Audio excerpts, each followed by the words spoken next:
The bombs didn't end the world. What came next did. In the first hours after World War III, the world was focused on survival, shelter, fallout, silence. But by day 3, something far more dangerous began to happen. Governments started to disappear, command centers went dark, emergency broadcasts stopped mid-sentence. Military units waited for orders that never came. By day 7, entire nations were being run by local commanders.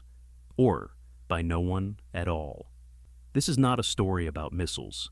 This is a story about what happens when control is lost. About the first 30 days after World War III, when authority collapses, borders fade, and the world begins to fracture. This is how governments fall. The missiles have stopped flying. The skies are quiet again. But this is not peace. This is what comes after the war. World War III did not end civilization in a single flash of nuclear fire. It ended something far more fragile: control. In the hours after the final strikes, governments across the world made the same promise. We are still in charge. But within days, that promise began to crack. And within weeks, it shattered. This is the story of the first 30 days after World War III, when governments lose control and the world enters a new, uncertain age. In the first 72 hours after the war, governments move quickly. Presidents address the nation, prime ministers appear on screens surrounded by flags. Military leaders assure the public that continuity plans are in place. Emergency powers are invoked almost everywhere. Borders are closed. Airspace is shut down. Financial markets remain frozen. The message is clear: stay calm, stay home, trust the state. For a moment, people do, because fear creates obedience, and obedience creates the illusion of control. Martial law spreads. By day 2, martial law is declared across much of the world. Curfews are imposed. Military patrols replace police. Checkpoints appear on highways and city streets. In theory, this is temporary. In reality, it marks the first sign that normal governance is already failing. Governments no longer rely on law. They rely on force. Communications begin to fracture. Satellite networks are damaged. Undersea cables have been cut or disrupted. Cyber attacks continue even after the bombs stop. Internet access becomes unstable. Mobile networks collapse under demand. People refresh their screens for answers. But the answers stop coming. And when information disappears, rumors replace it. Modern civilization runs on logistics. Not ideology, not politics, not even money, trucks, ships, fuel, software. World War III didn't just destroy cities. It shattered the invisible systems that keep shelves full and lights on. The food problem. By day 4, grocery stores are stripped bare, not because of famine, but because supply chains no longer function. Drivers don't show up. Fuel deliveries are delayed. Distribution centers lose power. Governments urge calm. But people remember something important. Hunger doesn't wait for press conferences. Food riots erupt in major cities across multiple continents. Police units, already stretched thin, begin to withdraw. The military is called in. Again. Energy becomes a weapon. Electric grids begin failing, some due to physical damage, others due to cyber sabotage. Rolling blackouts turn into permanent darkness. Fuel becomes rationed, then unavailable. Without power, ATMs stop working. Water treatment plants fail. Hospitals switch to generators, and when the generators run dry, the death toll begins to rise quietly. Money is trust, and trust is the first casualty of collapse. Within the first 10 days after World War III, global currencies lose meaning. Stock markets never reopen. Banks impose withdrawal limits, then freeze accounts entirely. Digital money, once considered indestructible, becomes inaccessible. People discover a terrifying truth. Their wealth exists only on screens they can no longer access. The end of global trade. International trade halts almost completely. Shipping lanes are unsafe. Insurance companies collapse overnight. Ports close due to fuel shortages and security threats. Nations turn inward. Exports stop. Imports vanish.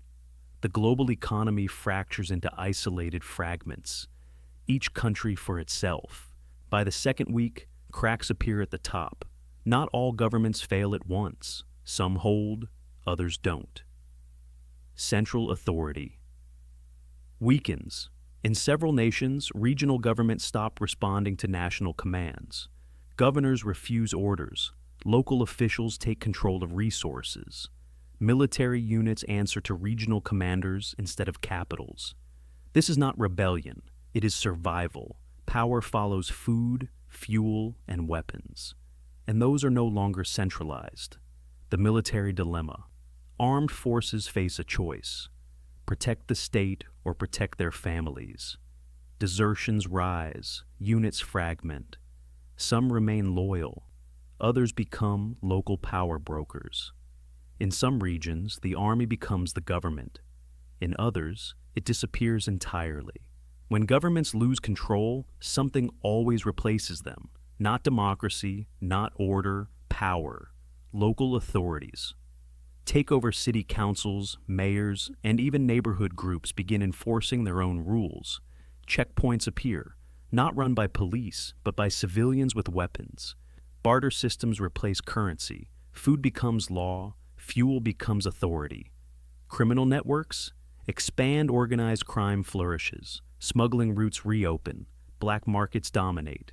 In many cities, criminal organizations provide what governments no longer can: security, food distribution, order. People don't ask where the authority comes from, only whether it works. Borders are agreements, and agreements require enforcement. By the third week, borders change, not officially, but in reality. Breakaway regions. Some regions declare autonomy, others simply stop recognizing the state. Ethnic, religious, and economic fault lines reappear with brutal clarity. The world begins to resemble something old, something historians recognize: an empire after collapse, foreign stabilization forces. Under the banner of humanitarian aid, foreign troops enter weakened states, officially to protect civilians, unofficially to secure resources, infrastructure, and influence. The war did not end. It transformed. There is one question that haunts every intelligence agency. Where are the nuclear weapons now? Lost command and control. Some nuclear states retain centralized control, others do not. Communication failures leave arsenals in limbo. Mobile launchers vanish from radar. Storage facilities lose oversight. The nightmare scenario emerges: nuclear weapons without a state. Emergency seizures. In some countries, elite units race to secure arsenals.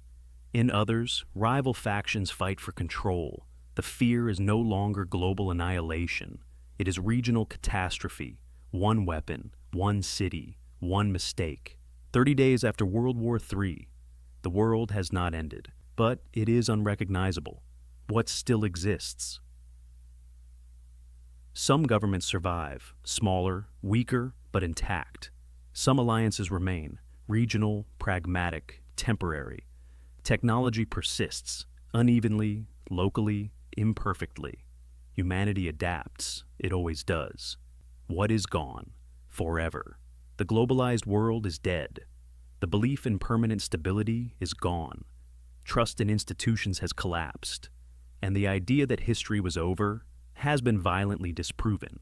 The first 30 days after World War III did not bring peace. They brought transformation, a world without guarantees, without safety nets, without centralized control.